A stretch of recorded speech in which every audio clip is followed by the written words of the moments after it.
Welcome to Hotline TV. I'm Amy Walter. And I'm John Mercurio. John McCain and Barack Obama had their second presidential debate last night. Not the most stirring event. Some people here in this office may or may not have actually been awake throughout the entire event, but there were a few interesting moments. Let's take a look. You know, nailing down Senator Obama's various tax proposals is like nailing Jell-O to the wall. A year ago, I went to Wall Street and said, we've got to re-regulate. And nothing happened. And Senator McCain, during that period, said that we should keep on deregulating because that's how the free enterprise system works.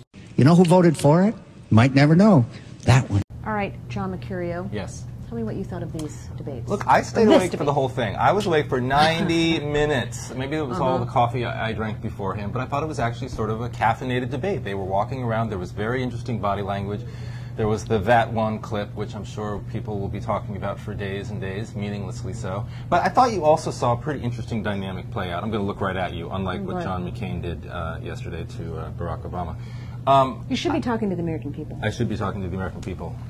I thought there's a very interesting divide, I think, taking place between John McCain and his running mate, Sarah Palin, who is so much more comfortable and so much more willing, I think, right now to go on the attack. Yes, vice presidential candidates are traditionally playing the role of attack dog, and yet I think you see a real reluctance, a sincere reluctance on the part of John McCain to be that attack dog.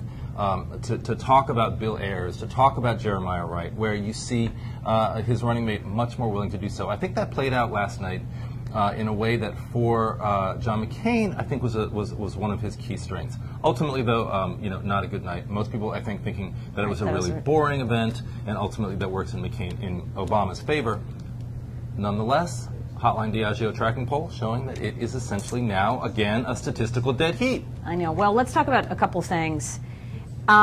What's interesting, though, is you noticed, while he may not want to go on the attack on Ayers or Wright, there's no mistaking the fact that his disdain for Barack Obama is palpable. Sure. And so whether it's he's forcing himself to hold himself back because he thinks it's inappropriate to do so, doesn't take away from the fact that he's not looking him in the eye. He's not engaging with him like this. It doesn't seem to be a respectful argument.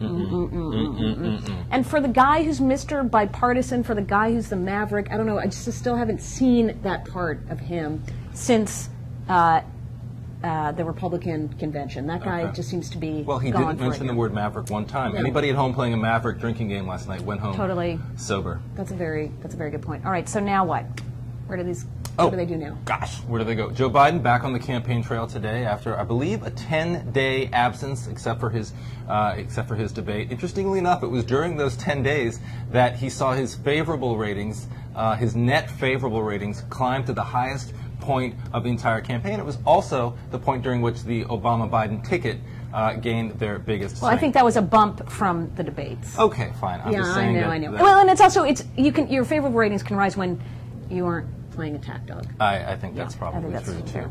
Look, what do they do now? I think Obama's got a good line today. You know, most campaigns you hear, were you better off 4 years ago? Nowadays, you can ask, are you better off than you were 4 weeks ago? I mean, I think you're going to see continuing focus on the economy, and McCain's mortgage plan, whether or not it was a brand new plan, that's the debate today.